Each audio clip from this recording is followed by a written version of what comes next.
आज हामी पूर्वोत्तर माध्यमिक नेपाली व्याकरण र रचनाको पुस्तकबाट अलङ्कार अध्याय पढ्न गइरहेछौँ। पहिलो अलङ्कारको परिभाषा जान्न अघि अलङ्कारको शब्दको अर्थ जान्न जरुरी छ। अलङ्कार शब्दको सामान्य अर्थ हो गहना वा आभूषण। जसरी गहनाले शरीरलाई मानिसको शरीरलाई अथवा स्त्रीको शरीरलाई राम्रो पार्दछ, ठीक त्यसरी नै अलङ्कारले पनि भाषालाई राम्रो पार्ने हुँदा शब्दको अर्थमा सहयोग सम्बन्धले रही काव्य भनेको कविताको भाषामा लेखेको, पद्यात्मक शैलीमा लेखिएको काव्यको जस्तो हामीले क्लास 11 मा पढ्यौँ खण्डकाव्य मुनामदन, जसमा चाहिँ एकदम लयात्मक लेखिएको थियो, ज्याउरे छन्दमा लेखिएको थियो, त्यस्ता हुन् काव्य। ती काव्यको शोभा बढाउने तत्त्व नै के हो? अलङ्कार हो। अर्थात् काव्यको आभूषण भनेको गहनालाई चाहिँ अलङ्कार भनिन्छ। जसरी कुनै स्त्री जातिको शरीरमा कुण्डल, कुण्ठा, चुरा आदि राम्रा आभूषण भनेको गहनाहरू पहिराउनाले लगाउनाले उसको रूप राम्रो देखिन्छ, उसरी नै कविता, कामिनी वा कविताको भाषालाई पनि उपमा, अनुप्रास, रूपक आदि अलङ्कारहरूले युक्त गराइदिए साहित्यको सौन्दर्य वृद्धि हुन्छ। अलङ्कारको मुख्य काम के हो त भन्दा अलङ्कारको मुख्य काम चाहिँ काव्यको सौन्दर्य बढाउनु अनि शब्दको अर्थमा रमणीयता ल्याउनु, उक्तिको वैचित्र्य बढाउनु हो। अलङ्कारको मुख्य काम के हो भन्दाखेरि अलङ्कारको मुख्य काम हो काव्यको सौन्दर्य बढाउनु, अर्थमा रमणीयता ल्याउनु।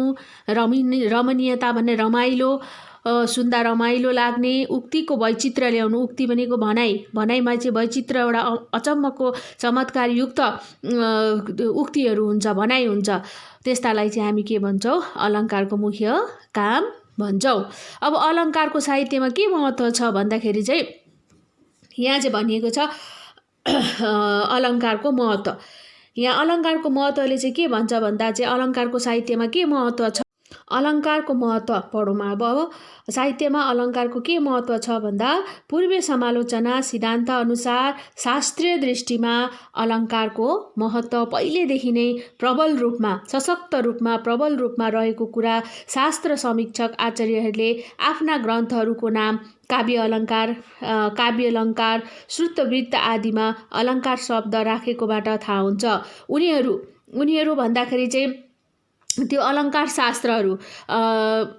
शास्त्र समीक्षकहरू आचार्यहरूले चाहिँ काव्यशास्त्रलाई चाहिँ अलङ्कार शास्त्र भन्न मन पराउँथे, काव्यशास्त्रलाई चाहिँ उनीहरूले अलङ्कार शास्त्र भन्न रुचाउँथे अरे। अनि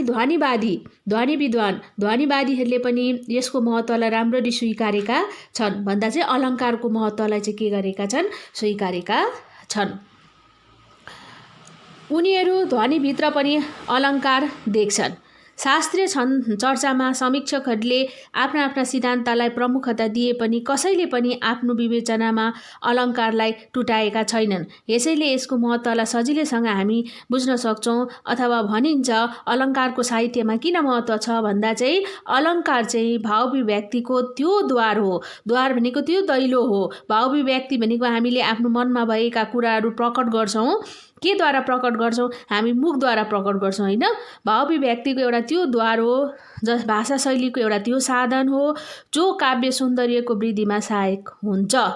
त्यस्तालाई चाहिँ के भनिन्छ? अलङ्कार। अलङ्कारले के गर्दैछ त भन्दा चाहिँ अलङ्कार चाहिँ भावाभिव्यक्तिको एउटा त्यो द्वार हो, त्यो दैलो हो जसले भाषा शैलीको त्यो साधन हो, त्यो काव्य सौन्दर्यको वृद्धिमा चाहिँ सहायक हुन्छ। काव्यको सौन्दर्य बढाउनुमा चाहिँ सहायक हुन्छ अलङ्कार। यसैले अलङ्कारले चाहिँ थोरै शब्दमा धेरै भावपूर्ण ढङ्गले भन्न सक्ने बनाउँछ। अलङ्कारले चाहिँ थोरै शब्दमा धेरै भावपूर्ण ढङ्गले भन्न सक्ने बनाउँछ। त्यसै कारणले गर्दा साहित्यमा अलङ्कारको महत्त्व रहिआएको छ।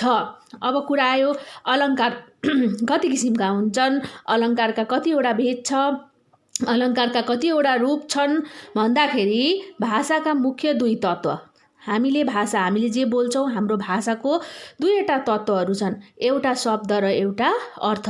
हामी भाषा प्रयोग गर्छौँ, भाषा प्रयोग गर्दा हामीले शब्दहरूको प्रयोग गरेको हुन्छ, त्यो प्रत्येक शब्दहरूको के हुन्छ, अर्थ लुकेको हुन्छ। त्यो शब्दहरूमा के हुन्छ, अर्थ लुकेको हुन्छ। त्यसै कारणले भाषाका मुख्य दुईवटा तत्त्व छन्, एउटा शब्द र अर्को अर्थ। अब यहाँ भनिँदैछ शब्द र अर्थका आधारमा अलङ्कारलाई हामी शब्द अलङ्कार, अर्थ अलङ्कार र उभय अलङ्कार गरी 3 भागमा बाँडिएको छ र यसरी अलङ्कारको 3वटा भेदमा बाँडिएका छन् अलङ्कारलाई। एउटा शब्द अलङ्कार, एउटा अर्थ अलङ्कार, एउटा उभय अलङ्कार। शब्द अलङ्कारले शब्द राशिलाई महत्त्व दिन्छ, अर्थ अलङ्कारले अर्थ राशिलाई राम्रो पार्दछ, उभय अलङ्कारले चाहिँ शब्द र अर्थ दुवैमा महत्त्वपूर्ण रहन्छ। उभय अलङ्कार भनेको चाहिँ शब्द र अर्थ दुवैमा चमत्कार हुन्छ। शब्द पनि राम्रो सुनिन्छ अनि अर्थ पनि त्यसको राम्रो हुन्छ र त्यसले गर्दा उभय अलङ्कार बनिन्छ। शब्द अलङ्कारले शब्दलाई चमत्कार गर्छ, अर्थ अलङ्कारले अर्थलाई राम्रो पार्दछ। यसै कारणले गर्दा शब्द अलङ्कार र अर्थ अलङ्कार उभय अलङ्कारको परिभाषा यसरी भन्न सक्छौँ। शब्द अलङ्कार र अर्थ अलङ्कारमा अर्को अन्तर एउटा के पनि छ भने शब्द अलङ्कारले शब्द परिवर्तन पटक्कै सहँदैन। शब्द अलङ्कारमा शब्द परिवर्तन पटक्कै सहँदैन, अर्थ अलङ्कारले सहन गर्छ। भनेको चाहिँ शब्द अलङ्कारमा शब्द परिवर्तन हुँदैन, अर्थ अलङ्कारमा शब्द परिवर्तन हुन सक्छ। यसरी शब्द परिवर्तन सहनु नसहनुमा नै शब्द अलङ्कार र अर्थ अलङ्कारको भिन्नता देखिन्छ। शब्द अलङ्कारमा कुन अलङ्कार पर्छ भन्दा शब्द अलङ्कारमा अनुप्रास आदि र अर्थ अलङ्कारमा उपमा आदि अलङ्कार पर्दछन्, जो चाहिँ हामी अहिले पढ्छौँ। अर्थ अलङ्कारको क्षेत्र ठुलो हुनाले सर्वप्रथम यहाँ सानो क्षेत्र भएको शब्द अलङ्कारको चर्चा गरिन्छ। अर्थ अलङ्कार र शब्द अलङ्कारमा चाहिँ अर्थ अलङ्कार चाहिँ बृहत हुन्छ, शब्द अलङ्कार चाहिँ सानो हुन्छ। त्यसले गर्दा शब्द अलङ्कारको क्षेत्र परिधि सानो भएकोले गर्दा शब्द अलङ्कारै हामी पहिला पढ्छौँ। शब्द अलङ्कार, अब शब्द अलङ्कार भनेको के हो भन्दा चाहिँ जहाँ शब्दको आश्रय लिएर अथवा जहाँ शब्दको सहायता लिएर चमत्कार वा वैचित्र्य प्रकट भएको हुन्छ त्यहाँ चाहिँ शब्द अलङ्कार हुन्छ।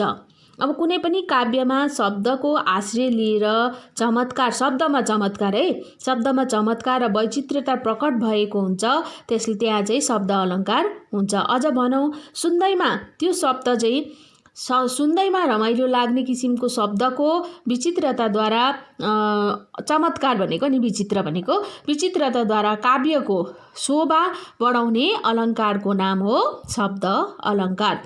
शब्द अलङ्कार भन्नाले के बुझ्छौँ भन्दा चाहिँ सुन्दैमा रमाइलो लाग्ने किसिमको शब्दको विचित्रताद्वारा काव्यको शोभा बढाउने अलङ्कारलाई हामी शब्द अलङ्कार भन्छौँ। शब्द अलङ्कार यसरी नै 4 प्रकारका हुन्छन्। एउटा अनुप्रास शब्द अलङ्कार, यमक शब्द अलङ्कार, श्लेष शब्द अलङ्कार, वक्रोक्ति शब्द अलङ्कार। अब पहिलो रहेछ अनुप्रास। शब्द अलङ्कारभित्र पर्ने पहिलो भयो अनुप्रास। यहाँ छ अनुप्रास शब्द अलङ्कार, अनुप्रास। अब अनुप्रासको परिभाषाले चाहिँ के बताउँछ भन्दा अनुप्रास भनेको के हो भन्दाखेरि चाहिँ अनुप्रास चाहिँ त्यहाँ हुन्छ जहाँ व्यञ्जन वर्ण दोहोरिन जान्छ। अब यो कुरा जानेको हुनुपर्छ, स्वर वर्ण भनेको के हो, व्यञ्जन वर्ण भनेको के हो। अब व्यञ्जन वर्ण भन्दाखेरि हामी क ख ग घ बुझ्छौँ, स्वर वर्ण भन्दा अ आ बुझ्छौँ, यो हामीले पढेको कुरा हो। अनि व्यञ्जन वर्ण दोहोरिन जान्छ अरे। अनुप्रास चाहिँ त्यहाँ हुन्छ जहाँ व्यञ्जन वर्ण दोहोरिन जान्छ। दोहोरिन भनेको रिपिट हुन्छ। वर्णहरूको समानता भनेको चाहिँ इक्वेल, समानतालाई चाहिँ अनुप्रास भनिन्छ। यसको शाब्दिक अर्थ हो बारम्बार रखाइ। एउटै शब्द घरिघरि दोहोरिन्छ भने त्यो चाहिँ अनुप्रास अलङ्कार हुन्छ। अब जसरी यहाँ एउटा 2टा कविताको पंक्ति दिएको रहेछ, यहाँ हेर है, राम्रोसँग सुन्छ। कली कलुष कठोर काट्नलाई कुठार, खलकन खल गर्ने खड्गको ली प्रहार, जस्तो यहाँ कली कलुस कठोर काट्नलाई कुठार भन्दाखेरि यहाँ चाहिँ कुन चाहिँ वर्ण दोहोरियो? क वर्ण दोहोरियो। अनि यहाँ चाहिँ खल्कन खल गर्ने खडकको लिई प्रहार, अब यहाँ चाहिँ कुन चाहिँ वर्ण दोहोरियो? ख वर्ण दोहोरियो। माथिको लाइनमा क वर्ण दोहोरियो, तल्लो लाइनमा ख वर्ण दोहोरियो। माथिको पहिलो पंक्तिमा क र दोस्रो पंक्तिमा ख व्यञ्जन वर्ण दोहोरिन भनेको रिपिट भएको छ नि त, दोहोरिन गएको हुनाले अनुप्रास अलङ्कार हुन्छ। अनि यसका फेरि अनुप्रास अलङ्कारको पनि 5 वटा भेद छ अरे, 5 वटा रूप छन्। एउटा भयो छेकानुप्रास, वृत्तानुप्रास, लाटानुप्रास, श्रुत्यानुप्रास र अन्त्यानुप्रास। आज हामी यति नै पढ्छौँ। अरू रहल हामी अर्को दिन पढ्ने छौँ।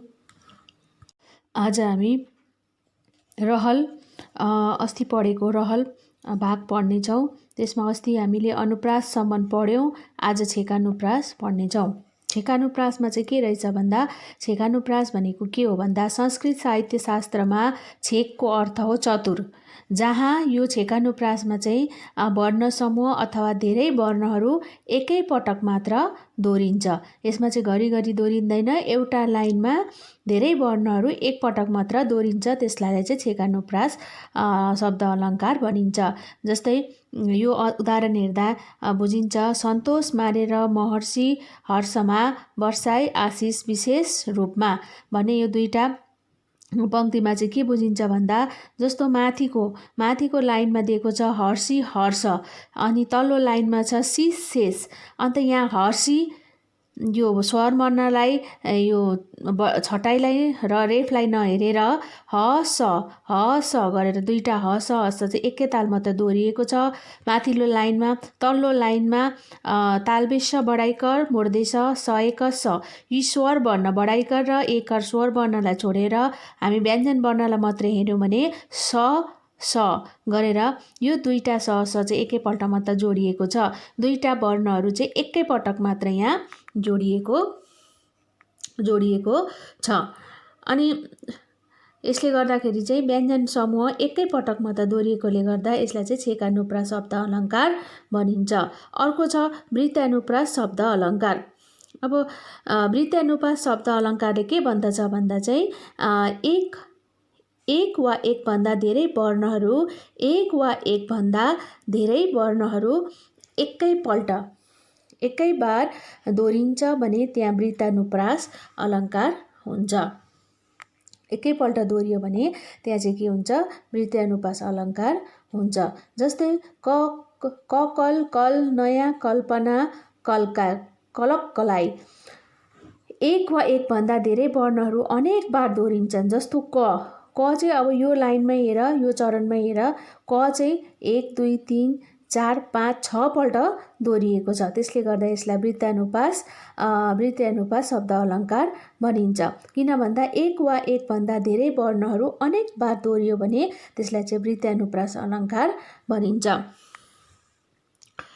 अनि वृत्तानुप्रास त्यस्तालाई चाहिँ हामी के भन्छौँ? वृत्तानुप्रास अलङ्कार भन्छौँ। अर्को छ लाटानुप्रास अलङ्कारले चाहिँ के भन्छ भन्दा, लाटानुप्रास अलङ्कारले चाहिँ के भन्छ भन्दा, सर्वप्रथम लाट देशका कविहरूद्वारा प्रयोगमा ल्याइएका हुँदा यसलाई चाहिँ लाटानुप्रास भनिए तापनि यसको खास नाम चाहिँ पदानुप्रास हो। कारण छेकानुप्रास र वृत्तानुप्रासमा वर्ण र वर्ण समूह दोहोरिन्छ भने यसमा चाहिँ पद भनेको प्याराग्राफ नै, चरण नै अथवा पद समूहको आवृत्ति भएको हुन्छ। अर्थात् पद वा पद समूह नै दोहोरिएर केवल अन्वय वा तात्पर्य भेदले मात्र भिन्न अर्थ लाग्दछ भने लाटानुप्रास भनिन्छ। जस्तै गृहिणी नभए राम्री गृह शमशान बन्दछ। यहाँ भनिएको छ गृहिणी नभए राम्री गृह शमशान बन्दछ, गृहिणी त भए राम्री गृह शमशान बन्दछ। यसरी चरण नै पदै यहाँनिर चाहिँ दोहोरिन गएकोले गर्दा यसलाई लाटानुप्रास अलङ्कार भनिन्छ।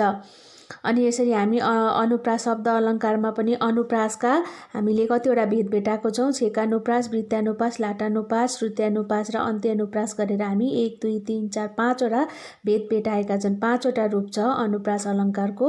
त्यसमा छेकानुप्रास, वृत्तानुप्रास, लाटानुप्रास, अन्तमा अर्को के छ, अन्तमा छ यहाँ छ श्रुत्यानुप्रास। श्रुत्यानुप्रासमा चाहिँ सजातीय वा तुल्य स्थानीय वर्णहरूको लगातार आवृत्ति हुन्छ, अर्थात् स्थानको आवृत्ति नै श्रुत्यानुप्रास हो। यसमा चाहिँ स्थानको वर्णहरूको आवृत्ति हुन्छ।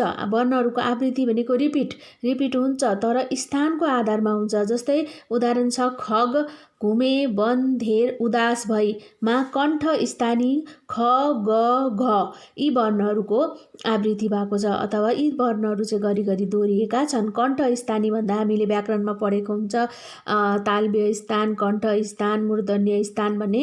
त्यस्तै ख, ग, घ चाहिँ यी चाहिँ कण्ठ स्थानीय वर्णहरू हुन् र यिनीहरू चाहिँ यहाँनिर त्यही कण्ठ स्थानीय वर्ण नै दोहोरिएको हुनाले चाहिँ यसलाई चाहिँ श्रुत्यानुप्रास शब्द अलङ्कार भनिन्छ। अर्को अन्त्यानुप्रास शब्द अलङ्कारले चाहिँ के भन्छ भन्दा श्लोक वा कविताको पाउको विश्राम स्थानमा समान वर्ण वा वर्ण समूह भयो भने अन्त्यानुप्रास हुन्छ। कुनै कविता पढ्दा हामी पढ्दै जाँदाखेरि अन्तको वर्ण र फेरि दोस्रो लाइनको कविताको अन्तको वर्णको उच्चारण एउटै पाउँछौँ, त्यस्तालाई चाहिँ अन्त्यानुप्रास भनिन्छ। जस्तै हेरै तरबार, कठार, खुडा, खुकुडी, पिस्तोल, बन्दुक सम्म भिरी, अति सुर वीर भरी नगरी, छ त कुन सरी कान्तिपुरी नगरी। अब यसमा यो लाइनमा री छ भने दोस्रो लाइनमा पनि री भेट्छौँ, अनि तेस्रोको पनि अन्तको वर्ण री नै भेट्छौँ, अनि चौथोको पनि अन्तको वर्ण री भेट्छौँ। यसरी प्रत्येक पदको प्रत्येक चरणको अन्तको अक्षर चाहिँ आवृत्ति हुँदाखेरि अथवा दोहोरिनुलाई चाहिँ अन्त्यानुप्रास भनिन्छ। यो भयो। अनि यसरी हामीले अनुप्रास अलङ्कार अलङ्कारमा चाहिँ शब्द अलङ्कारमा अनुप्रास अलङ्कारको परिभाषा र त्यसको भेदहरू पढ्यौँ। अब पढ्छौँ श्लेष अलङ्कार, जुन चाहिँ शब्द अलङ्कारभित्र नै पर्छ। अब श्लेष अलङ्कार श्लेष अलङ्कार भनेको चाहिँ के हो भन्दाखेरि एउटै शब्दमा दुई वा दुईभन्दा बढ्ता अर्थ लुकेका भए श्लेष अलङ्कार हुन्छ। श्लेष अलङ्कार हुन्छ एउटै शब्दमा शब्द एउटा छ तर अर्थ चाहिँ दुई वा दुईभन्दा बढ्ता लुकेको हुन्छ त्यो एउटै शब्दमा, त्यस्तालाई चाहिँ हामी श्लेष अलङ्कार भन्छौँ। अझ भनौँ यदि शब्द दुई अर्थ छन्, एउटै शब्द छ तर दुईटा अर्थ छन्, ती दुवै अर्थमा कवि र वक्ताको समान अभिप्राय रहेको छ भने त्यहाँ श्लेष अलङ्कार हुन्छ। दुवै अर्थमा समान अभिप्राय भएको श्लोकको उदाहरण हेरौँ। भीष्म सन्तापले पूर्ण शकुनी ध्वनि शङ्खकुल कृष्ण कादम्बरी जुन्य जुहा जै छ नभिस्थल। यहाँनिर चाहिँ शब्द एउटै लगाएको छ तर के भएको छ भन्दाखेरि चाहिँ शब्द एउटै भए तापनि दुई वा दुईभन्दा यहाँनिर बढ्ता दोस्रो लाइनले एउटा अर्थ बताउँछ भने पहिलो लाइनले एउटा अर्थ बताउँछ भने दोस्रो लाइनले अर्कै अर्थ बताउँछ। अब यहाँ हेर भीष्म, शकुनी भन्ने शब्दहरू छन्, कृष्ण भन्ने शब्दहरू छन्, त्यसमा दुईटा अर्थ छन्। यिनीहरूमा यी प्रत्येक शब्दहरूमा दुईटा अर्थ लुकेका छन्। के छन् भन्दा भीष्म भन्दा चाहिँ भीष्म पितामह जुन हामी महाभारतमा पाउँछौँ, कौरव र पाण्डवका बाजे भीष्म पितामह, र अर्को भीष्म भन्दाखेरि चाहिँ भयानक। अर्को अर्थ के हुन्छ भन्दाखेरि चाहिँ अर्को अर्थ हो भयानक। अर्को अर्थले के बताउँछ भन्दा भयानक वा असाध्य। अनि अर्को शकुनी छ, महाभारतको एक दुष्ट पात्र दुर्योधनको मामा पर्ने। यसको अनि यो एउटा अर्थ भयो। यसको अर्को अर्थ हुन्छ चरो। भीष्मको अर्को अर्थ चाहिँ के हुन्छ? चरा पनि भनिन्छ। अनि कृष्ण पनि छ। यहाँ कृष्ण शब्द चाहिँ वसुदेव देवकीको पुत्र कृष्ण भए। अनि दोस्रो अर्थ चाहिँ कृष्णको दोस्रो अर्थ चाहिँ के हुन्छ? कालो वर्ण, कालो रङलाई पनि हामी कृष्ण भन्छौँ। यसरी भीष्ममा दुईटा अर्थ, शकुनीको दुईटा अर्थ र कृष्णको पनि यो कविताको पन्क्तिमा अर्थ लुकेको भएकोले गर्दा यो श्लेष अलङ्कार भनिन्छ। श्लेष अलङ्कार भनेको के हो भन्दा एउटै शब्दमा दुई वा दुईभन्दा बढ्ता अर्थ लुकेको भए त्यसलाई हामी श्लेष अलङ्कार भन्छौँ। अनि कविले अन्त यसरी यी शब्दहरूमा चाहिँ दुईटा अर्थ लुकेको हुन्छ। कविले उपमा अलङ्कार पनि देखाउन खोज्दा उपयुक्त शब्दहरू जसरी उपमेय नवस्थलको विश्लेषण बनेर रहेका छन्, ठिक त्यसरी नै उपमानभूत महाभारतकालीन जुवाको पनि बनेका हुँदा महाभारतकालीन जुवाका पनि बनेका हुँदा अर्थमा स्पष्ट समानता छ। एउटै शब्दमा अक्षरको खण्ड खण्ड गरेर अनेक अर्थ हुँदा पनि श्लेष अलङ्कार हुन्छ। एउटै शब्दमा अक्षरको खण्ड खण्ड गरेर अनेक अर्थ हुँदा पनि श्लेष अलङ्कार हुन्छ। हामी पढ्नेछौँ अर्थ अलङ्कार। अघि पढ्यौँ शब्द अलङ्कार, अब अर्थ अलङ्कार पढ्नेछौँ। अब अर्थ अलङ्कार भने के हो? शब्दको अर्थको चमत्कारद्वारा काव्यको सौन्दर्य बढाउने अलङ्कारको नाम हो अर्थ अलङ्कार। अर्थको चमत्कारद्वारा काव्यको सौन्दर्य बढाउनु नै अलङ्कारको मुख्य काम हो, अर्थ अलङ्कारको मुख्य काम हो। यसमा चाहिँ अर्थको महत्त्व हुन्छ अर्थ अलङ्कारमा। अर्थ अलङ्कारमा चाहिँ उपमा अलङ्कारलाई अलङ्कारको राजा वा माउ अथवा प्रमुख मानिएको हुँदा यसैबाट हामीले सुरु गर्दा असल हुन्छ।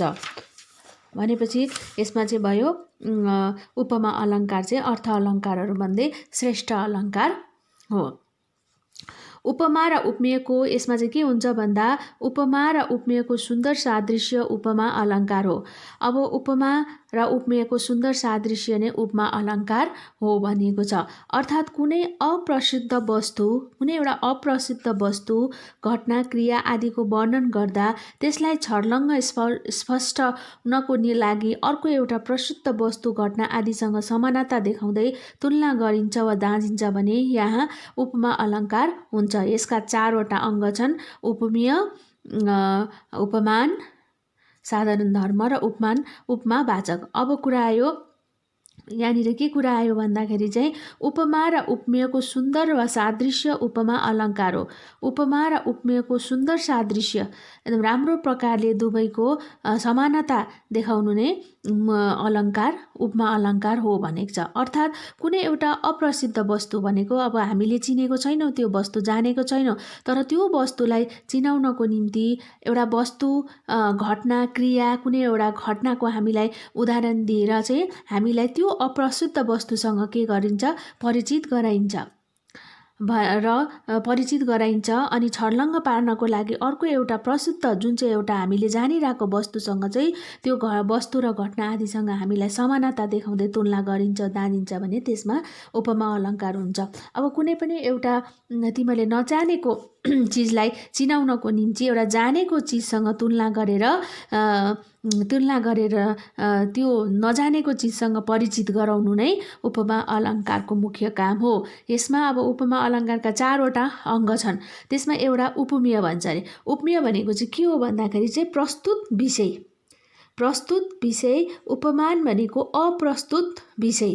अब उपमेय भनेको चाहिँ तिमीहरूलाई के भन्न खोजिएको छ, कोसँग परिचित गराउन, कोसँग जानकारी, के वस्तुसँग जानकारी गराउन, त्यो चाहिँ भयो उपमेय। अब उपमान भनेको चाहिँ अब तिमीलाई तुलना गर्नको निम्ति बाहिरबाट ल्याएको हुन्छ, तर तिमीले जानेको चिज हुन्छ, त्यो चाहिँ भयो उपमान। अनि त्यो भयो। अनि साधारण धर्म भनेको चाहिँ के हो भन्दाखेरि चाहिँ त्यसमा चाहिँ जुन गुण वा क्रिया उपमेय र उपमानमा घटबड नभई समान रूपले रहेको हुन्छ। जुन चिज चाहिँ उपमेयमा पनि प्रयोग गर्छौँ, उपमानमा पनि प्रयोग गर्छौँ, त्यसलाई चाहिँ साधारण धर्म भनिन्छ। उपमावाचक शब्द भनेको के हो भन्दा उपमेय उपमानमा समानता छ भन्ने बुझाउने झैँ, जस्तै, समान, सदृश्य, तुल्य, सरी, बराबरी आदि शब्दहरू प्रयोग गरिएको हुन्छ, त्यसलाई चाहिँ उपमावाचक भनिन्छ। उपमावाचक अनि उपमा अलङ्कार बन्नुको निम्ति चाहिँ उपमेय, उपमान, साधारण धर्म र उपमावाचक मिलेर चाहिँ उपमा बनिएको हुन्छ। अनि उपमावाचकमा चाहिँ के हुन्छ भन्दा दुवैमा उपमेय र उपमानमा समान देखाउनको निम्ति एउटा यस्तो शब्दहरूको प्रयोग गरिएको हुन्छ, जस्तै झैँ, जस्तै, त्यो झैँ, त्यो जस्तै, त्यसकै समान भनेर यस्ता शब्दहरू प्रयोग गरिएका हुन्छन्। ती शब्दहरूलाई चाहिँ उपमावाचक शब्द भनिन्छ।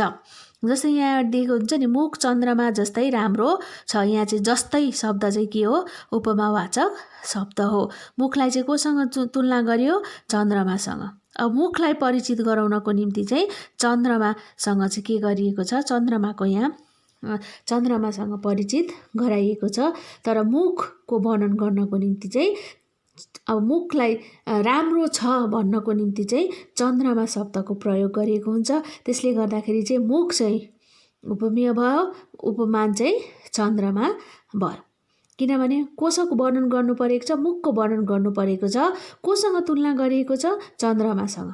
यहाँ उपमानलाई चाहिँ तुलना गर्न बाहिरबाट ल्याएको छ भनेर यसरी यो उदाहरणबाट पनि हामी उपमा अलङ्कार बुझ्न सक्छौँ। यहाँ वर्णन गर्दै गरेको मुख यहाँ भनिएको छ उपमेय। मुख चाहिँ के हो? उपमेय हो। तुलना गर्न बाहिरबाट झिकाएको चन्द्रमा चाहिँ उपमान हो। अनि दुवैमा रहेको एउटै गुण चाहिँ के छ? राम्रो छ। जुन राम्रो भन्ने शब्द चाहिँ हामी उपमेयमा पाउँछौँ, उपमानमा पनि पाउँछौँ, त्यो चाहिँ अब साधारण धर्म। अनि जस्तै भन्ने शब्द चाहिँ उपमानवाचक शब्द हो। अनि जस्तै अब केटाकेटीका गाला गुलाब जस्तै राता छन्। अब यहाँ उपमेय चाहिँ के हो भन्दाखेरि चाहिँ उपमेय चाहिँ गाला हो, गालालाई देखाउनु छ। अनि उपमान चाहिँ कोसँग तुलना गरिएको छ? गुलाबको फुलसँग तुलना गर्यो। साधारण धर्म चाहिँ के हो? राता। राता चाहिँ गाला पनि रातो छ, गुलाबको फुल पनि रातो छ। अनि उपमानवाचक चाहिँ के हो भन्दाखेरि जस्तै। अनि यसबाट चाहिँ हामी उपमा अलङ्कार सजिलैसँग बुझ्न सक्छौँ। अब आयो उपमा अलङ्कारको पनि भेद रहेछ। उपमा अलङ्कारमा पनि उपमा अलङ्कारको प्रकार छ।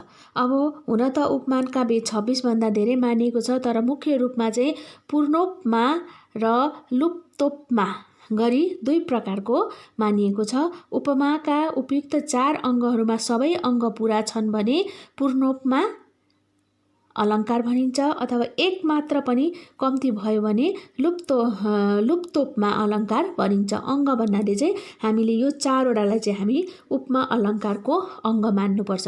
उपमेय, उपमान, साधारण धर्म, उपमावाचक। अनि यो चारैवटा अङ्ग छ भने चाहिँ त्यो चाहिँ भयो पूर्णोपमा अलङ्कार। अनि एक मात्र पनि यो 4टामा एक मात्र पनि कमी छ भने त्यसलाई चाहिँ लुप्तोपमा अलङ्कार भनिन्छ। अब पूर्णोपमा उपमा अलङ्कारले चाहिँ के भन्छ भन्दा पूर्णोपमा उपमा अलङ्कारले चाहिँ जस्तो एउटा उदाहरण दिएको छ, कमल चाहिँ कोमल मुख भनेर यहाँ देखिएको छ पूर्णोपमा उपमा अलङ्कारको। यहाँ चाहिँ के छ भन्दाखेरि चाहिँ यहाँ चाहिँ उपमेय चाहिँ मुख भयो, उपमान चाहिँ कमल भए, साधारण धर्म चाहिँ कोमल हो, उपमानवाचक शब्द चाहिँ झैँ हो। जस्तो अब हामीलाई यहाँ देखेको छ कमल चाहिँ कोमल मुखको वर्णन गर्नुको लागि चाहिँ हामीलाई कमल शब्द प्रयोग गरेको हुनाले गर्दाखेरि चाहिँ हामीलाई मुखको वर्णन गर्नु परेको छ। त्यसले मुख चाहिँ उपमेय भयो। कोसँग तुलना गरेको छ? कोमलसँग अथवा कमलसँग तुलना गरेको छ, त्यसले उपमान भयो। साधारण धर्म दुईटैमा उपमेय र उपमामा प्रयोग गर्ने चाहिँ कोमल शब्द। जस्तो मुख पनि कोमल छ, कमल पनि कोमल छ। र उपमानवाचक शब्द चाहिँ दुईजनालाई समानता देखाउनको निम्ति चाहिँ झैँ शब्दको यहाँ प्रयोग गरिएको छ। अनि यसले गर्दाखेरि उपमाका चारैवटा अङ्गहरू हामी पूर्णोपमामा पाउँछौँ। अनि तर लुप्तोपमामा धेरै चन्द्रमा जस्ती ती मेरी मुना ठहरै पर्ने छिन्। यहाँ चाहिँ उपमेय उपमान चाहिँ कोसँग तुलना गरेको छ? चन्द्रमासँग। तर उपमानवाचक शब्द चाहिँ जस्ती छन् भने साधारण धर्म चाहिँ यहाँ छैन। साधारण धर्म चाहिँ यहाँ नभएकोले गर्दाखेरि चाहिँ 4वटा अङ्गमा एउटा अङ्ग कमी भएकोले गर्दाखेरि चाहिँ यो चाहिँ लुप्तोपमा अलङ्कार पर्यो। यो कविताको यो लाइन चाहिँ लुप्तोपमा अलङ्कारमा पर्यो। यसरी चाहिँ हामी उपमा अलङ्कारको बारेमा जान्न सक्छौँ। उपमा अलङ्कारका 4वटा अङ्ग छन्, यसका 2टा भेद छन्, पूर्णोपमा र लुप्तोपमा। अनि यसको परिभाषा अहिले हामी पढ्यौँ। अनि अब अन्तको अर्थ अलङ्कार मध्ये हामी पढ्छौँ अब अतिशयोक्ति अलङ्कार। अतिशयोक्ति अलङ्कार अब हाम्रो बाँकी रहेको छ अतिशयोक्ति अलङ्कार। अब प्रसङ्गले आएको यहाँ अतिशयोक्तिको परिभाषा हेरौँ। प्रसङ्गले यहाँ के भन्दैछ भन्दाखेरि चाहिँ अतिशयोक्ति अलङ्कारले चाहिँ प्रसङ्गले आएको विषयलाई शब्दले नभनी त्यसका बदलामा विषय वा उपमानको मात्र उल्लेख गरिन्छ। प्रसङ्गले आएको विषय भनेको उपमेयलाई शब्दले नभनी त्यसका बदलामा उपमानको विषयको मात्र उल्लेख गरिन्छ भने त्यहाँ अतिशयोक्ति अलङ्कार हुन्छ। जस्तो मुना मदनमा एउटा लेखिएको छ, चन्द्रमालाई चन्द्रमा हेर्छिन् कौशी र आकाश, स्वर्गको अटाली हाँस्दा छिन् एउटी एउटी छन् उदास। यहाँ विषय छ उपमेय, मुनाको उल्लेख नगरी यहाँ चाहिँ के मुनाको उल्लेख गरिएको छैन होइन। मुनाको उल्लेख नगरी एकैचोटि विषय वा उपमान भनेको चन्द्रमाको मात्र उल्लेख गरिएर चन्द्रमासँग चाहिँ मुनाको एकरूपता देखाएको छ। चन्द्रमासँग मुनाको एकरूपता भनेको समानता देखाएको छ, अथवा चन्द्रमा जस्तै मुना भन्न खोजिएको छ र त्यसले गर्दाखेरि चाहिँ यसलाई अतिशयोक्ति अलङ्कार भनेको। अतिशयोक्ति अलङ्कारले चाहिँ के भन्छ भन्दाखेरि चाहिँ विषयलाई शब्दले नभनी त्यसका बदलामा उपमानको मात्र उल्लेख गरिन्छ। जस्तो यो पन्क्तिमा मुना भनेर नाम लेखिएको छैन, तर चन्द्रमा भनेर चाहिँ कसलाई भन्न खोजिएको छ, मुनालाई भन्न खोजिएको छ। मुना चाहिँ उपमेय भएकोले गर्दाखेरि चाहिँ शब्दले नभनी एकैचोटि उपमान भनेको चन्द्रमाको बारेमा मात्रै भनिएको हुनाले त्यसलाई अतिशयोक्ति अलङ्कार भनिन्छ। यसरी हामीले पढ्नुपर्ने अर्थ अलङ्कार र शब्द अलङ्कार मध्ये 4वटा अलङ्कारहरू छन्। अनि शब्द अलङ्कारको श्रेष्ठ अलङ्कार, सबैभन्दा श्रेष्ठ अलङ्कार चाहिँ हामी अनुप्रास अलङ्कारलाई मान्छौँ, अनि अर्थ अलङ्कारको सबभन्दा श्रेष्ठ अलङ्कार चाहिँ उपमा अलङ्कारलाई मान्छौँ। र अलङ्कार चाहिँ हामीले यति नै पढ्नुपर्छ। अहिले जुन अर्थ अलङ्कार र शब्द अलङ्कार पढाइएको छ यसमा तिमीहरूले अझ राम्रो ध्यानसँगले पढ्नु पर्ने छ।